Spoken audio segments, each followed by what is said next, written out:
Welcome into the DNVR Avalanche podcast presented by DraftKings Sportsbook. Use code DNVR. We sign up for a new account to get amazing odds boosts every single day.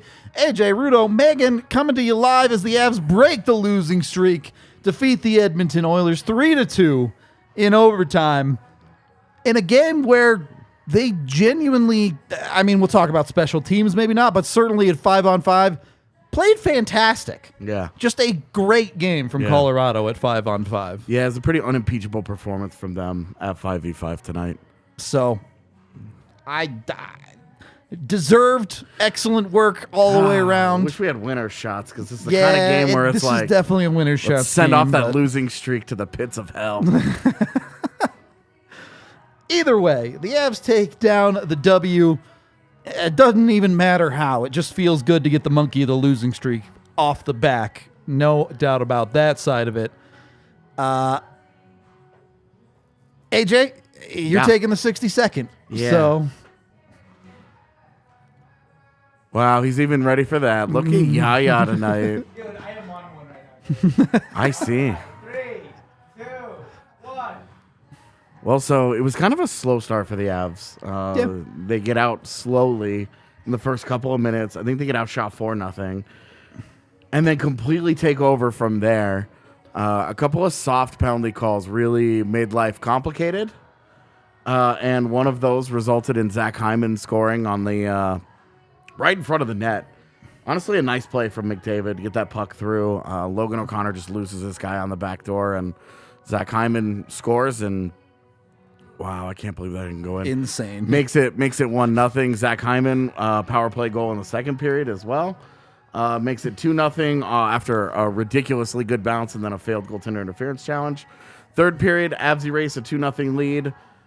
Solo effort from Nathan McKinnon, Brad Hunt with a great goal.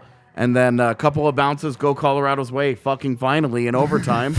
And Cale Makar gets the game-winning goal. Avs losing streak is over. Well done. Very well done. I'm just going to jump around here because that's just how tonight is going to go. Jump around. The bounces in that overtime, you don't even have to call them bounces if you want. Things go the Avs' way with Edmonton hitting 2 posts. Felt like an avalanche of things going against the Avalanche. It finally went the other way. Yeah. It finally landed on the other side of the line for Colorado. Yeah. Well, and when you look at it, because we've been drilling the Avs for lack of execution and all this, right? But you look at that overtime period, you look at the goals that don't get scored. The 2-on-1 is a play that shouldn't have happened. It's pure puck luck that it happens in the first place. Yep. It's a puck that bounces through 2 Avs players off Avs sticks and ends up a 2-on-1, and they don't get punished for it. It hits the post and woo, you're gone. And then Zach Hyman comes down and almost ends it twice. He goes up high on Georgiev, and then the rebound he bats out of the air and literally right into Georgiev's pads. Yep. It was such a great play by Hyman, and he gets rewarded for nothing. And the Avs run down the ice, and Cale Makar wins the game because the Avs deserved something good to happen to them, and it happened tonight. It took a while. And if you're in the you make your own luck crowd, tonight was a bad fucking example of that. No kidding. Because the breaks that each team got, they didn't deserve when they got them. In the end, the Avs deserved something good to happen. And they did, and they ended up capitalizing. And oh my God, how nice is that? It feels great. No luck about it from Colorado's side. 3 baller goals. We'll get to Brad Hunt in a little bit. Thing. You don't look at any one of those goals and think, well, this is nonsense in some way. Those are 3 goals where a dude just makes a play. Top to bottom. Yeah. Yep. Look, it had to break eventually. Megan, I don't know. Were you the most confident it was tonight, or were you the least confident? I've already forgotten pregame. That Brad Hunt would score? I know you're the most confident on that one. I was actually in between. I had fear. That's right. But That's I did right. say Evan You were Rodrigues fearful. back into the lineup was a note of positivity, and I feel like some of that did ring true, just in the contributions he had to some of the ways the goals get scored. The Hunt goal, at least for sure. Gonna say the Brad Hunt goal. He just straight outworks guys down low. Hounds guys down. Guys along the wall. That was hard work, and so gets the primary assist. The addition of Rodrigues immediately felt there, and can we just talk for really, because the contributions of Evan Rodrigues are felt immediately. Yep. Can we all just agree that Valeri Nichushkin and Gabe Landeskog are better than Evan Rodrigues? Yep. So what is it going to feel like when those guys are in the lineup? Because I've been seeing a lot of, now I know during a 5-game losing streak, everyone's in hell and nothing is good and sun doesn't exist and flowers are ugly, but I mean, flowers do be kind of ugly, though. We have been, all right, now we're fighting. We have seen a lot of Avs fans be like, I don't know that it's going to matter that much when these guys get healthy. I don't know how much of a difference it's going to make. And they get one guy back. They get Evan Rodrigues back. Of those 3 cats that were missing that we were talking about being a straight up second line, they get the worst of them back. It makes a noticeable difference. Now, some props here for Jared Bednar splitting up Mikko Rantanen and Nathan McKinnon and having 2 lines that were really that were vibing and really going at it.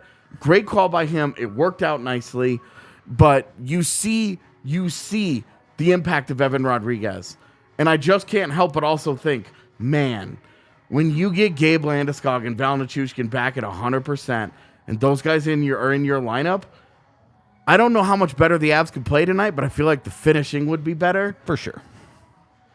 And that's where some of us are still sitting around going. And if the finishing better, this game is 5-2. Yeah. I just wanted to add, Rodrigues had a secondary assist on the McKinnon goal that was set up in the D zone. I didn't say that part a second of a beautiful ago, breakout you know what, of then? the D zone. Yeah. Just bolsters everything we're saying about Rodrigues. I want to get this part out of the way, and I'm going to have Megan talk about it first because AJ might actually explode. JT Compher actually played out of his mind tonight because you're talking about they split up McKinnon and Mikko. You got the auxiliary pieces going. It's not just your true superstars carrying this game. I know who put the goals in. I get it. Right. But you have quality play from all of the dudes dotting around them in the lineup. I guess since we're talking about Erod too, how much more sustainable does that become for guys like Compher? Well, it's a lot more evenly distributed throughout the lineup, and you see that immediately in just having Rantanen go down one, that there begins to feel like something of a real top 6. And the decisions that Compher makes on both sides of the puck keep them in this game defensively at points, and he does pose an offensive threat in this game as well, that you feel a bit of frustration for him because he was a part of some really great opportunities as well, and it does begin to feel a lot more sustainable. And even to get the tertiary scoring from Brad Hunt, it feels like the formulaic success story that we talked about process. Like, this is why you trust the process when the execution happens the way that it should. Okay, let's wind it back. Let's go at least marginally chronologically here. Just as a note, it was something that I had put in a post game the other day that 6 of Colorado's forwards didn't register a shot on goal. Yep. And then you look today in this game, you get Evan Rodrigues had 5. Okay. Alex Newhook had 3. Also played well tonight. JT Compher had 2. Ben Myers had 1. Martin Kaut had 2. You had an entire line. Cogliano, O'Connor, and Helm. None of them had registered a shot on goal. And then Jacob McDonald. Which is a thing we've talked about plenty. And then of your only defenseman to not register a shot on goal tonight is Curtis McDermott, who played under 10 minutes. Yeah. So you're talking about you're getting shots from everybody. You're getting little bits of offense, little bits of help. All of those are shots on goal. Those are all things that were lacking in previous games on a consistent basis. And they got them not only tonight, but throughout tonight. Well, it wasn't like Martin Kaut rolled down and was like, well, here are my 2 shots on goal, and then you won't see me the rest of the night. Yeah. I actually do think his shots on goal were on the same shift. Probably. But he was a guy that you actually did see a little bit of. Alex Newhook with 3 shots on goal. Played really well tonight, I thought. Fit in. We talked about what does he look like next to talent. Really, really, really, really nice game for him. And JT Compher was awesome. Kaut pulling out shots on net, being as sheltered as his line was too, is actually impressive, and I do want to give him credit for making an impact in the very limited ice time that he had. And Ben Myers centering that line. Ben Myers similarly, yes. Yeah, Ben Myers getting involved in the action that he did. he Good work. earned a couple extra shifts too Yep. outside of that line, which I think he earned. Yeah. And he's gotten those pretty consistently where he'll get an extra shift with a guy here, a guy there. Right. Kaut got a couple of those a couple games ago. He got a couple of, hey, go get him, fella. Gold And star. nothing happened. But like, you love that those guys, when they're having games, are getting the extra shifts, but are doing a little something with them. Right. Now, we all want the production there, but you're talking Brad Hunt gets you the game-tying goal. Like, that's exactly... The goal you they haven't been getting. Yeah. Needed something there. Well, and, I mean, look, it's the perfect Zap Brannigan style of hockey. All right. When you're not getting bounces going your way, when you're not having things break your way, sometimes you just got to send wave after wave of your own men and break through the enemy line. All right. It was easy for Zap to do. But the Avs kept the pressure up tonight. They were consistent and dominant at 5-on-5 throughout the night, and eventually Edmonton cracked. Even despite some insane luck, which we'll get to. Before I want to get to that, we can be as brief or as long as you want to talk about this. You should know this by now. We don't enjoy talking about refereeing. It was terrible tonight. On both sides. Just awful refereeing. I think there was an egregious call. I think there was one egregious call for each team that I had like a real problem with. Yep. And some other questionable ones And beyond that. there were two others, I think, against Colorado where I'm like, dog. Yeah. So the one that I really had a problem with was the EJ tripping against that's McDavid. Just not a penalty. It's defense. At every level. You wouldn't have gotten called against that if it had been 6-year-olds playing out there. Now, I know they're not supposed to be I hitting don't think each they're other, allowed to but you could. There's just as good a chance that kid that would have been EJ would have been falling into the McDavid kid. So, anyway, that's not a penalty at any level of hockey, any level of competitive hockey. It's just not. It's not a penalty. It's actually ridiculous it frustrates me that got called. And then the one against that the Avs were lucky was the embellishment for the 4-on-4. Taves. Which is where the Avs tied the game, by the way. And it was not a penalty on Yeah, and Zach Hyman didn't dive. Like, he You just can didn't. absolutely make an argument for the Sam Girard goaltender interference. That's not It a was very good questionable at best. one. Yeah. That's not a very good call. You could make an argument on the goalie interference too. I'm not even blaming the Rex there. We'll get into that and have that conversation in a second. But Yeah, and the New Hook one was nonsense. yeah, I don't know. It wasn't good. Derek Ryan just fell down. Yeah. Yeah. Okay. Let's talk about this because this was not the Avs' best portion of the game. Special teams. 2 for 5 on the penalty kill. They give up 2 of them and go 0 for on the power play. Better special teams and they win this game in regulation. And it's not even that their power plays were necessarily bad, but you got to put one in the net. Yeah, for sure. And what's really tough about the PKs is that both of the power play goals that Edmonton scores come at the end. Yep.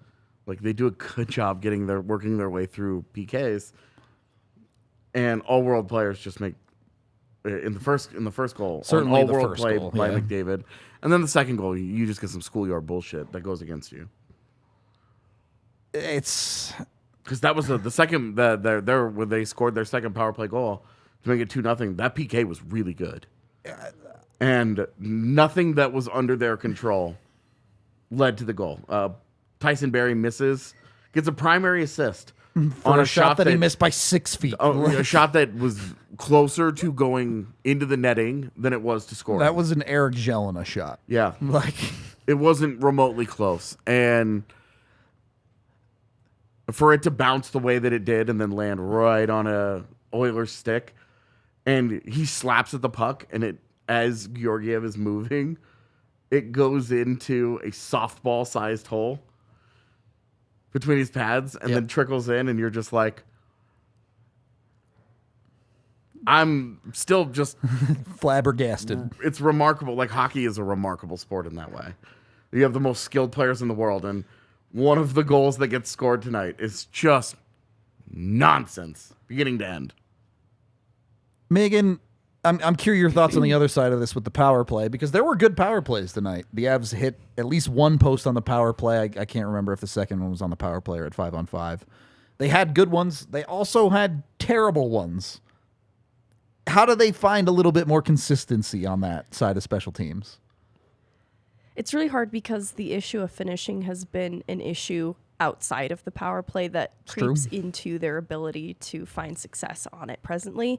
And I think I'm just in a good mood because I'm granting a lot of allowances with special teams as a whole right now. Like, I also felt like the penalty was good. Penalty kill was good tonight, and dropping 2 of 5 doesn't really move the needle with how I felt going into the game that the penalty kill was still good. Power play has been struggling, and the allowances I've granted there have been, okay, Nathan MacKinnon has just returned back into the lineup, and whether you like it or not, a lot of the power play runs through his entries. I will say I thought that we've seen improvement in what the second unit is able to do. It looks like it poses a little bit more threat and alleviates some of the pressure off of the first power play unit. So I still have some positive takeaways in what I saw from the power play tonight, despite not being able to score on 4 chances, which does feel like you should have some more criticisms for. And the criticisms would be, I'm trying to think specifically to tonight because the power play has just been an issue in general. But I think it comes back to a little bit shot selection, honestly, a little bit just of luck, too. I think some of the denials they get are just unfortunate because there were a lot of things in their puck movement that I thought that they did well that are looking like they're beginning to click. And so the remedy, it feels to me, is reps at this point. Hopefully some really hard work and practice is where they're getting the reps and not in games where we continue to see them not score. Well, and we've kind of come full circle here, right? Second unit looked better. Evan Rodrigues exists. Sometimes the math is easy. Even Alex Newhook's entries in the second They unit, were really it was good. really great tonight. Were really good. I would love to see them find a little bit more consistency, certainly with that second unit. The first unit, you know how it goes with those guys. The puck will start going in for them eventually. On that note, we are brought to you by Breckenridge Brewery, the official beer of DNVR. You can get 8 different kinds on tap down here at the bar, or find it at your local liquor store anywhere in the United States, including Hawaii and Alaska. So they've got you covered. I didn't even realize. I knew it was late. I didn't know it was with 4 seconds remaining on the power play that they got this goal. Yeah. And we'll talk about this goal in a second here. But Breckenridge Brewery, jump on that. Go get your delicious beers. And beyond that, we are also brought to you by I don't know which read is next. Oh, okay. We're also brought to you by Athletic Greens. Jump on it today. Get your immune system boosted. Get your health taken care of. Go to athleticgreens.com/avalanche to order today. Just 1 scoop of water, scoop into your cup of water every morning. You drink it up, it boosts you up real good. It's got 75 different vitamins and minerals, a bunch of different adaptogens and probiotics and all sorts of good stuff in it for you. A bunch of athletes use it as part of their daily routines. They use it for workouts, things like that.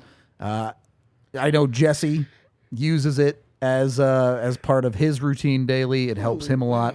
He didn't get sick when Megan got sick in Arizona, so That's true. Athletic Greens doing the job for you there. Adaptogens, baby. Jump on it today. Take control of your health. When you order from athleticgreens.com/avalanche today, you also get a year's supply of vitamin D included free. Second period of the DNVR Avalanche podcast presented by DraftKings Sportsbook. This second goal from Edmonton, you end up on a penalty kill it is what it is. The happenstance of how the Avs got there doesn't matter. Once you're on it, you have to kill it. They failed to do so, but we've already talked about the ridiculous bounce. Yeah. And beyond that, can either of you make a genuine argument for goalie interference there, or do you think that goal should have counted? Both. Because I do think it's goaltender interference in that he's getting pushed by Hyman's stick. Yeah. He's very obviously getting pushed. But I think the reason that I would say it's fine that it counts is because the puck is already between his legs and trickling through. when the push starts. And if you say, okay, he never gets pushed, Georgiev doesn't stop that puck. Probably not. So for me, it's could have been goaltender interference, and the reason it would have been was because you could say, well, you can't just know what a goalie's going to do, but also like he didn't know it was there. He wasn't going to magically figure it out. And he's very clearly getting pushed in the middle of that save. So the fact that it was already like between his legs and heading in is why I think it should have stood and did. And the explanation they gave us was fucking insanely stupid and a waste of time. Megan, same 50-50 boat, or are you a little more decisive on this one? I think it's the right call to not call it goaltender interference, but because you see the trajectory of the puck, it just looks like it's going in anyway. There's a part of me that wonders if Georgiev would have opted to try and sit in that moment while being pushed, if that would have stopped the puck. But if he wasn't even aware that it was there, he probably wouldn't have. He would have tried to, and he didn't. So I think it's fine. It sucks, but it would have especially sucked if the Avs didn't win this game, because we would be able to point to unfortunate circumstance yet again, the second game in a row. Thoughts on the challenge? Fine with it. It's goalie interference, so Toronto is literally flipping coins. Like, you never know. It was also a lengthy review. Yeah, they took their time. They were not definitive on it either. I genuinely don't know for sure. This is just me speculating, but I think they said he definitely pushes him. It just doesn't matter because the puck was going in anyway. Megan? I'm at peace with the challenge. Like, I think it warranted merit to do it in the first place, and even though it was unsuccessful, I can live with that being the outcome. I think there was merit to do it in the first place. I agree. There are times, especially when you get a goal of nonsense like that, I think there are times when you're looking at your head coach, and even if it's not the right decision, you're wanting him to back up the team. That's what I think is important, is what it instills in the goaltenders. Confidence, faith, feelings towards the coach in being backed in those moments. We've seen it with Pablo Franco in that type of call that's a little bit dicey before too, where it does speak to the relationship between coach and goaltender in a positive way. It's just something to get the team a little bit fired up too. I was saying it on the watch along after that. I wouldn't have minded seeing Bednar blow up in this game and do something crazy and get kicked out, because it's just something to get the team a little bit of positive energy going. Instead of being the assistant coach who holds Jim Playfair back, be Jim Playfair. Exactly. Ripping the coat off and taking the tie off and breaking sticks over the bench. Tossing them into the place. If anybody hasn't seen that clip, just go to YouTube and look for Jim Playfair. It's all time. Watch a very young Jared Bednar just kind of meekly put his hand on him and be like, let's calm it down. Anyway, sometimes you got to pop off. I would have loved that too. Having him act absolute, like, you want to abusive officials, whatever the hell Cogliano did the other day. I'll show you some abusive officials. But I also love, like, it does instill that confidence, because he also says we should have killed this penalty. You guys scored on some absolute nonsense, so if we lose this, I'm confident that our PK can go out there and get the job done. True. And they did. They walked right out there and were like, no, not even close, man. Not even close. And this is where you start drifting through the second period at this point. The Avs are down 2-0, but they're out shooting them 25-15.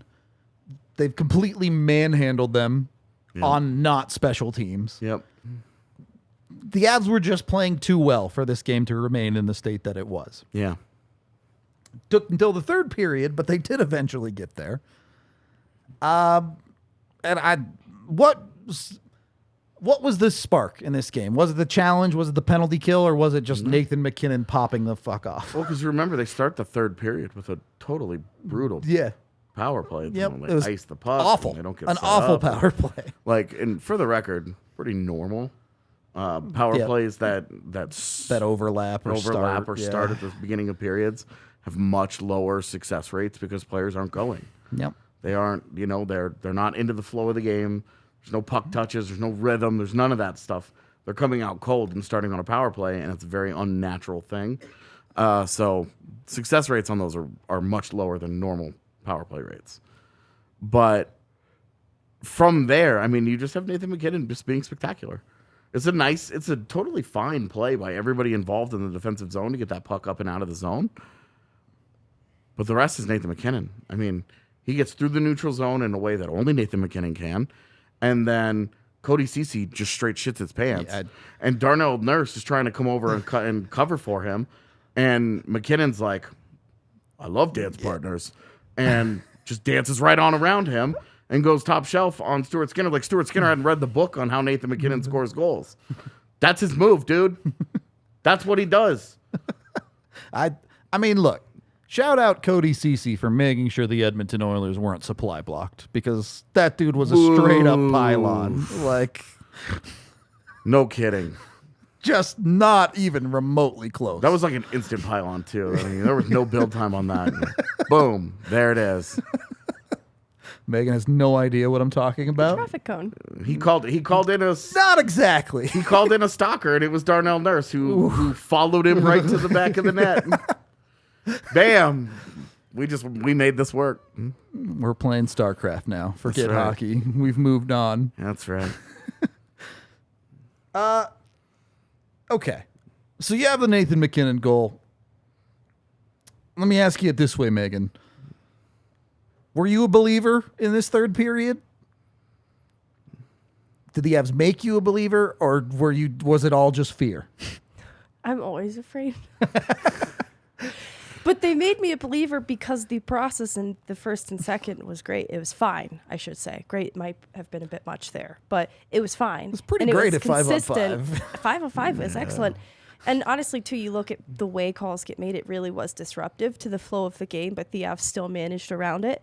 And that's where I did have confidence and I wasn't afraid. But the fear crept in because of the way that they were continuing to get shots on net and just they're hitting posts or they're hitting center mass. Like, it's just seeing that over and over again. I've been burned this way before. That is why going into the third, I still had fear, but it's really a personal problem. It's all you, not them. Yeah, it's all me. So, like, so happy for Nathan MacKinnon and the way this goal gets scored, but just always afraid. Once he scored that goal, though, did feel a lot better. It did feel like the Avs are dominating this game.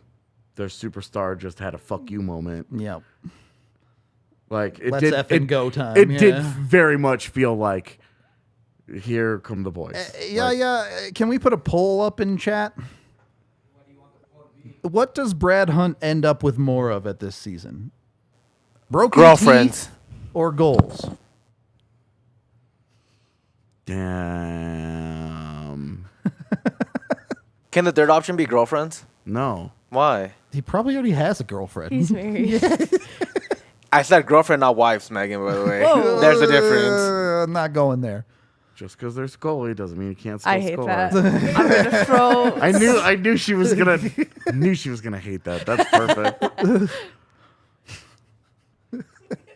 Anyway, get to the actual goal itself. You guys already talked about it a little bit. Newhook doing great work down low. AJ, I think you mentioned Rodrigues it. doing great work down low. Rodrigues as well, but you mentioned it. Cale Makar with the giga brain. I'm not going to go get this puck. So when you're watching it live, because I remember if you go back and watch on the watch long, I was like, what is, like, there has to be somebody coming. Well, it was just late enough that it's like, okay, where's that guy? Yeah. Because you see Cale not moving. Yeah. And you see the puck the getting blue line. closer to the blue line and closer to the blue line. He's just You're gonna like, let it out. and so you're like, is Devon Taves going to come streaking in here? And it's fucking Brad Hunt. And he picks it out, and it's a great goal. Yep. I think it basically goes posted in. Like, great shot. It's a great shot because you're center of the ice. Yep. You've got all kinds of tutor shooter to shoot at here because that's what Stuart Skinner is right there in that position. You shoot for one of those holes. You got it. Yahtzee. It's so interesting, too, because it's like if this doesn't work, then at least Cale Makar is going to be the first guy back instead of Brad Hunt, because Brad Hunt's the one that decides to pull up on that play. Well, and Brad Hunt back Brad there. Hunt also momentum is carrying him elsewhere where Cale Makar's now Just was in position. solidly there, which, you know what, I trust him there more than if the roles were reversed, though I would tell you before the goal happens that I would think Makar has a better chance of scoring that goal there sure. if he decided to play the puck. But it worked out for Brad Hunt, and I'm really excited. It took 20 games, but Brad Hunt made a play. Was it really 20? No, I don't know. I don't think so. I think it's more like 15. or Yeah. Let's find I out. think it's more like 15.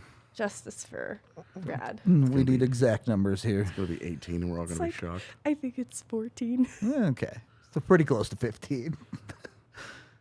But hey, Ed, Is it really? certainly not the guy I would have on my lottery ticket as the depth player to get the Avs a goal, but makes it work, right? It is 14. It literally took one depth player goal for Colorado to win a hockey game. Just one. Well, and like, again, we're talking about this is a team that's struggling to score right now, but didn't give it up on the other end. And so they've been in very classic first to 3 wins territory. Yep. For most of this losing streak, it's been, you look at the Vancouver game, you're like, oh, you just didn't get that third goal. If you'd ever got that third goal, you would have at least gotten a point out of that Game's game. probably over if they get Like, the third goal, honestly. you know, whatever it being, but it's, you're in first to 3 wins territory with this version of the Avalanche where you're scraping and clawing. Your first line's going to give you one, but you're trying to get the entire rest of your lineup to get the second one. And then that third one is the one that's the difference. Okay, that's the difference that's going to be the difference in the game. But you get it tonight. You get that goal from somebody. You know, your forwards make a nice play. Brad Hunt is a guy that has scored a few goals in his NHL career, and his shot has always been like one of his selling points as a player, as like this borderline NHL defenseman for a number of years. His shot and his goal scoring acumen has been one of the reasons he's hung around the way that he has. And we finally got to see it because we were waiting. Offensive instincts, where are they? Where are they? Where's any level of offense coming from this guy at all? We just weren't seeing very much. And great for Brad Hunt to get the goal. And he needed it. He had not been playing very well. He was just as susceptible as Andreas Englund was to the healthy scratch, I think, was working his way in the wrong direction. And he gets a big moment that they really needed. And good for him. And whichever coach tapped Brad Hunt on the back, if it was Nolan Pratt that said, "You're our guy, go do it." Yeah. Good call. Got it done. Sometimes right. Yeah. I did want to circle back into that. You're talking about it, a race to 3. Megan, is Georgiev just the dude? Is he him? Like, Before we do the king of the game, we have a prince of the game. Oh, we do? I requested this while you were Oh, on. is it Georgiev? Yes. Okay. What we got princes of games now, apparently. This was a one-time thing because We'll see about like, that. We had a king of the game, and we'll get to it. But Georgiev, I just don't think that you can overlook how good he was in the game. And I'm going to turn this over to you now. you shouldn't, because all right, the 2 goals that get scored against are right at the crease, and Again. but we've watched him give up some shots from up high that you're like, you have to make those saves, Georgiev, sorry. And in this game, you see him make those saves, and you see him make other high danger saves. I think the high danger saves, like to goals against allowed, was something like 11 that he saves, 2 that he allows in. That's a lot of high danger chances that he's stopping, and it doesn't factor the medium danger ones too, kind of outside the perimeter. Avs did a better job in general too, keeping them a little bit outside of the net front, but you see that when they do allow teams right there at the crease, that is when bad things happen. But Georgiev made big saves. He got a little lucky in the overtime period, but you can't knock him for what he was able to do in regulation, because he did make important, timely saves. And I thought he had a fine game with Vancouver too. There was just some unfortunate stuff happening there that he was owed this, especially with the schedule of starts that he is taking on right now. I'm not going to say that he shouldn't be taking those on, but it is a lot of wear and tear on a goaltender, a lot of pressure to get back in the win column as well that has been placed on his shoulders, and he handled it really well. To further this about the Vancouver, so the Avs against Vancouver gave up 13 high danger chances in the second period when they melted down. That's bad. Georgiev gave up 3 goals. All 3 were high danger goals on 17 chances in that game. So he made 14 of 17 high danger saves. That's good. Which is, it puts him in the upper echelon in a save percentage wise. If you make 14 of 17 all the time, he'd be about the 7th best goaltender in those shots. So that's really good, obviously. But you mentioned the team in front of him made his life a little bit easier. Tonight, 6 high danger chances, 10 scoring chances at 5v5. That's so you're talking about the defensive effort there is much better. Significant. The 6 high danger chances is not really high, not really low. It's a little on the low end, but in the not ballpark of not average. Yeah, significantly so. But the 10 scoring chances That's on a very team that has limiting. Connor McDavid is an outrageously good team-wide defensive effort, and only giving up 1 point to a guy that was on pace for a 150-point season. Look, the Avs team defense has come under a lot of fire, but they locked it down on Connor McDavid tonight. Legitimately, he makes one great play on the first goal of the game, and more or less goes dark the rest of the night.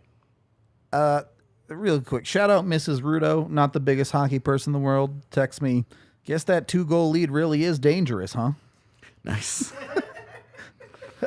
On that note, we are brought to you by the amazing people over at DraftKings Sportsbook. Use code DNVR when you sign up with them. You bet $5 on any NHL team to win their next game, and when they do, you get $150 in free bets, which you can go bet on whatever you want. You an optimist? You think the Avs are going to get it back together? You can go bet on them to repeat. You a doomer? You think the Avs are going to collapse? You can go bet on them to miss the playoffs. Outside perception has been fascinating. I get forced to listen to a lot of Jets pods, and I bet you do. Their view of Colorado continues to be interesting. Are they high on Colorado? Like They're Colorado like, is still. Well, those guys have had a lot of injuries, but it's starting to get kind of late in the season. Okay. And so, because at first it was like, oh, wow, shocked Colorado's down there. And now it's more like they've had a lot of injuries.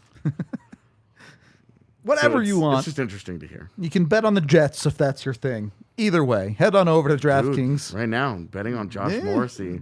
to win the If you're looking Norris. to- if you're looking to make a little bit of money, bet on Josh Morrissey for a point every game. There you go. The free money finds. Yep. Must be 21 or older to use DraftKings Sportsbook. Other restrictions and eligibility conditions apply. See the show notes down below for details. And of course, if you have a gambling problem, call 1-800-522-4700.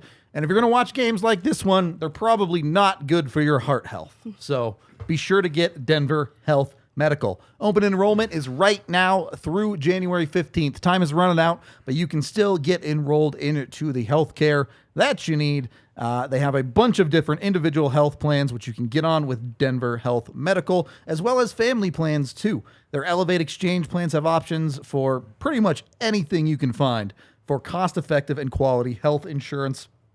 Whoever needs it, whether it's not through your employer or if you're self-employed or for any other reason, they have affordable options all over the place, and they include adult dental and vision at no additional cost. So get on it today. Call 303-602-4912, or you can go over to denverhealthmedicalplan.org and get enrolled today. Of course, you can also go through the standard channels, the health marketplace for Colorado and things like that. Got me through some tough times. Yep. 303-602-4912. Call them today. Third period of the DNVR Avalanche podcast presented by DraftKings Sportsbook. Yo, so our prince of the game, Yep. not on there, but got an assist on the game-winning goal. Let's go. That's king behavior. Can we, Can we take it away from him real quick? No, we can't take it Yeah, away swap from the any- graphics. No.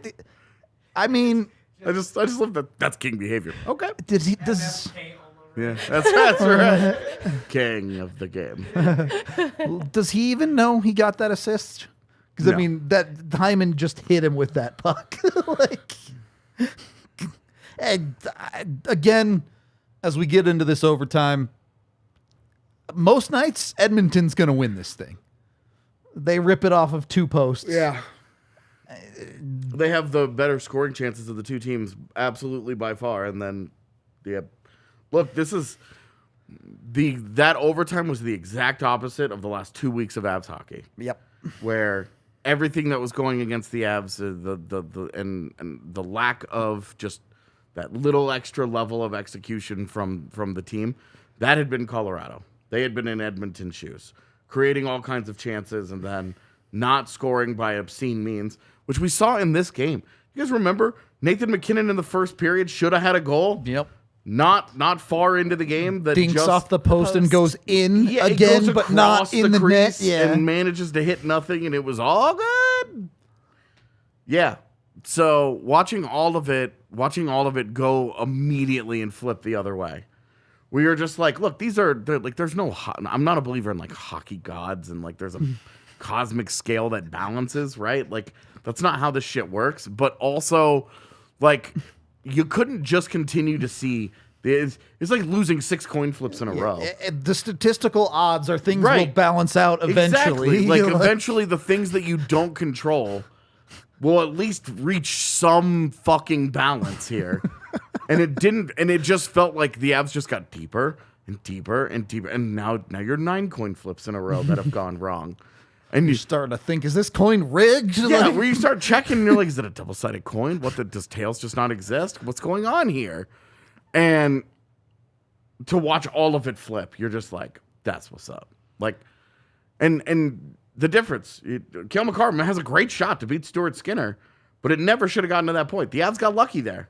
Yep. And it's important that we say the Avs got lucky because we've been talking about how the unlucky they have been in this string of losses, how little things had broken against them throughout games. Well, we saw They finally had a two huge things. fucking thing break their way. two Yeah. things, two massive game-ending things break their way in 30 seconds. All right. And then the Avs just run down and make a better play. Cale Makar just does a superstar thing. We'll get to Makar in a second. Megan, are you a hockey god believer or are you Oh, on dude. team statistics as well? You see the look that she just gave me I'm when not I answering said that? I'm not answering that. No comment. Fine. Megan's Latin roots are really showing right now because she's afraid to challenge God in any way. I used to have such strong feelings about being in games where fans would boo during the shootout when the other skater on the other team was going. I think that is so disrespectful to the sport, and it relates to hockey gods, and I would get so upset by it. I couldn't be there for it. Okay, so did you or did you not sacrifice a chicken for this win? Is that Evan Rodriguez' wife?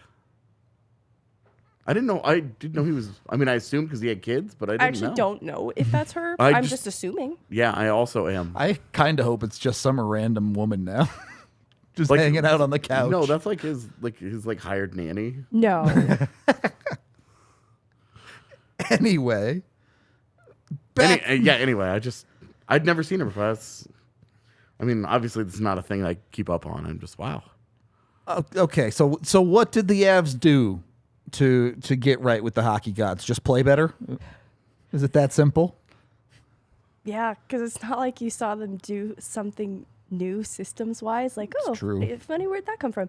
I hate talking about the process every second, but that was fine. And honestly, OT, one of their less good OT periods, I genuinely felt Edmonton was a better team. They just finally benefited from a little bit of luck. And you have to be good at playing hockey also, and that is Cale Makar, who throughout points and regulation didn't quite look like himself, didn't look bad, just didn't pose the offensive threat that you really want to see, especially like that's the guy in the power play quarterbacking it that you really want to see pose a threat. He finally comes when you need him the most. Just biding his time, waiting in the wings, because he knows a prince is coming for his crown. You know what? Sam Girard was sick tonight. Y'all just let it go for a game. Yeah, no, he was super He good was very tonight. good tonight.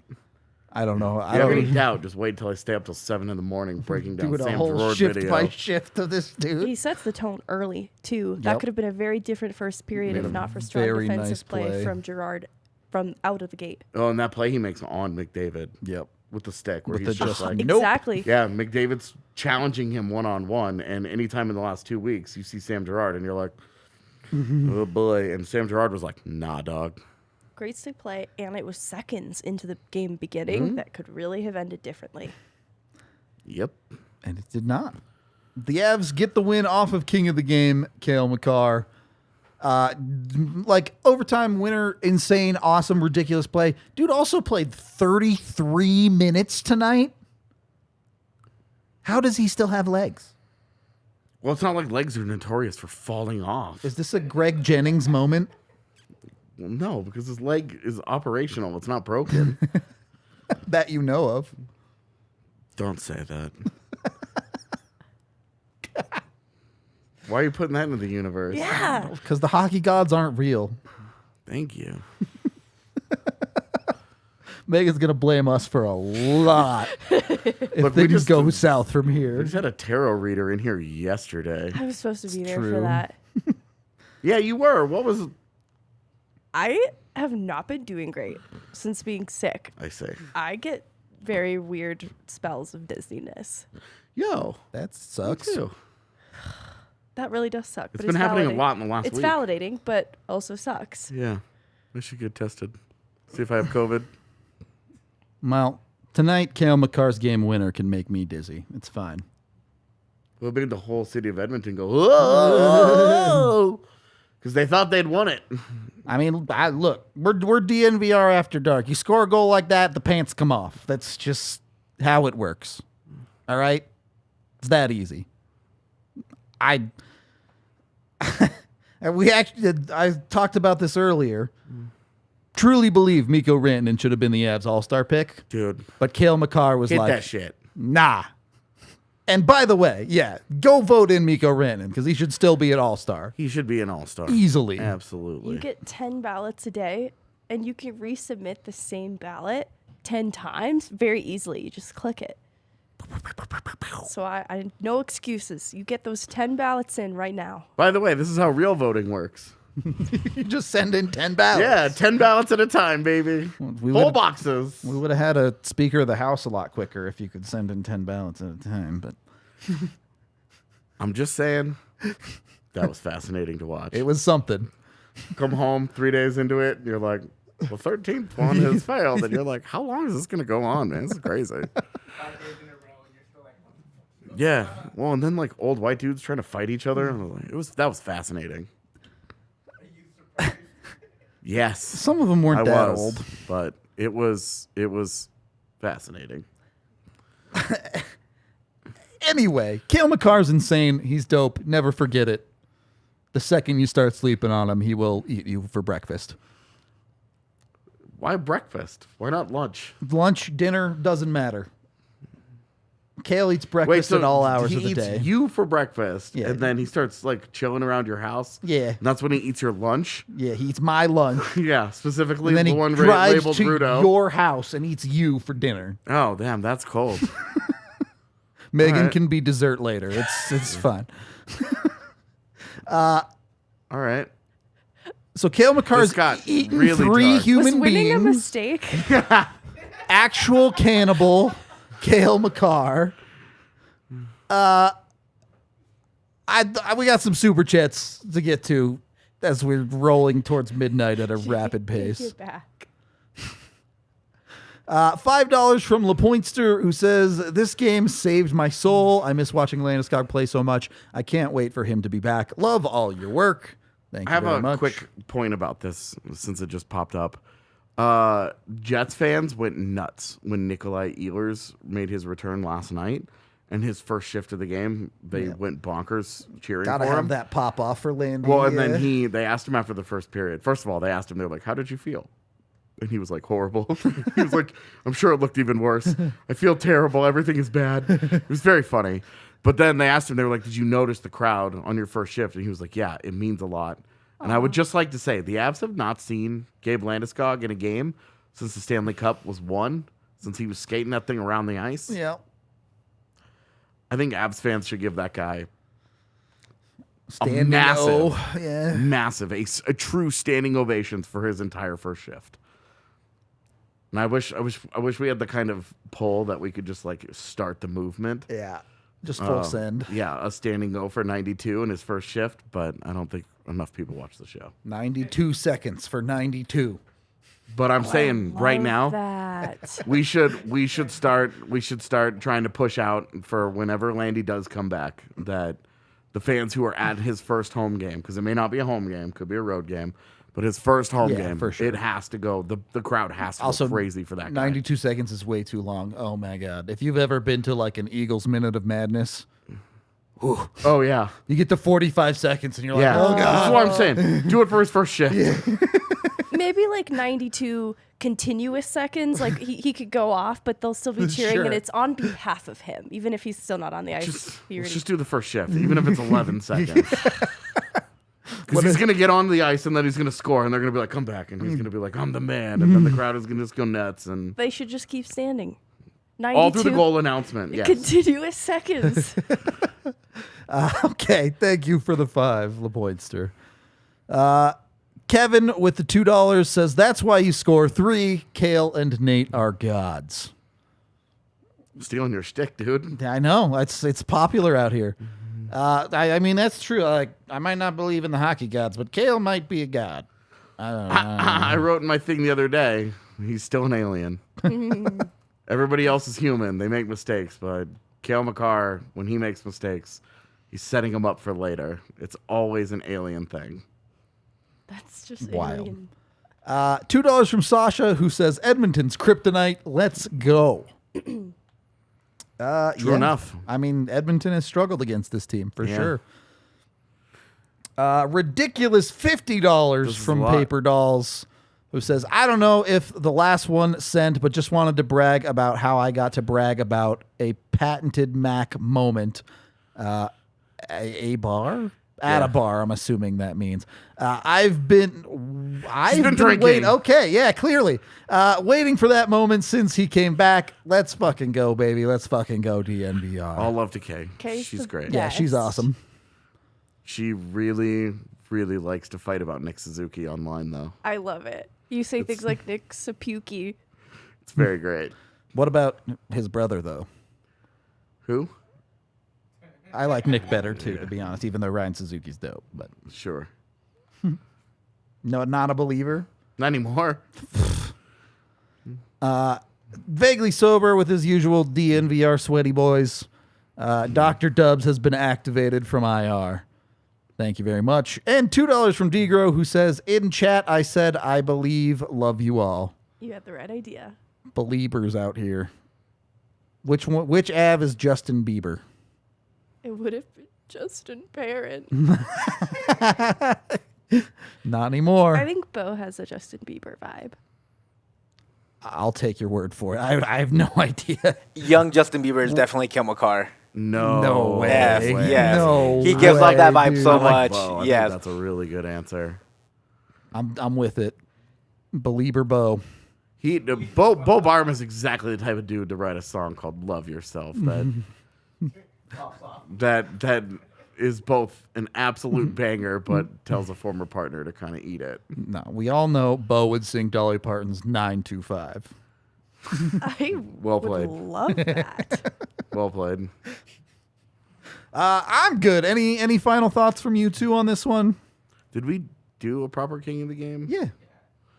I just blacked out during it. Yeah.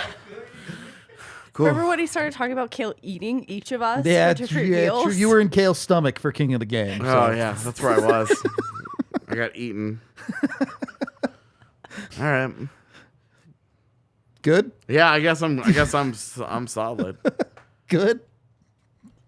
Okay. She just wants to leave, dude. This one got off the Can rails. you come pick me up, Mom? I'm scared. Cale's gonna eat me. Well, I mean, at least they're still in Western Canada. I hate it. Now that they're back for another couple of, I guess, one game at home. The fear is on. The fear is real. That once that plan lands, he's gonna be wearing that silly little scientist outfit with the glasses, with the little box that he carries. That picture from him that Evan loves to post of him getting on the plane last year. Yes, I love that photo. He does look like a where scientist. it looks like he's the scientist that they call in to solve the apocalyptic weather event that's about to end the world. Yeah, that makes us extraterrestrial. And they're like, call in Dr. Neil the Nerd, and it's Just Cale Makar carrying his little thing onto the plane. Feel the nerve. He's just like sitting reading a bunch of papers and then looks up into the camera and goes, "Oh my God." That's his one scene. And then he it. dies. And then he dies. Yeah.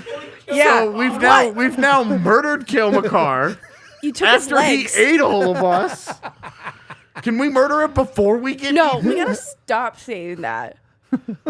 Cut the camera. He's an Yaya. alien. He has multiple lives. We're out of here. We can't do winter shots. The don't- bar's closed. We don't It's know how midnight. many lives he has. He's an alien. More than humans. True. We also don't know how to kill him. Edmonton clearly doesn't that's- either. That is a problem. Go He's- for the head. Don't know how to kill an alien. It's true. Don't know how to kill an alien. We're out. End it. Go. Get us out.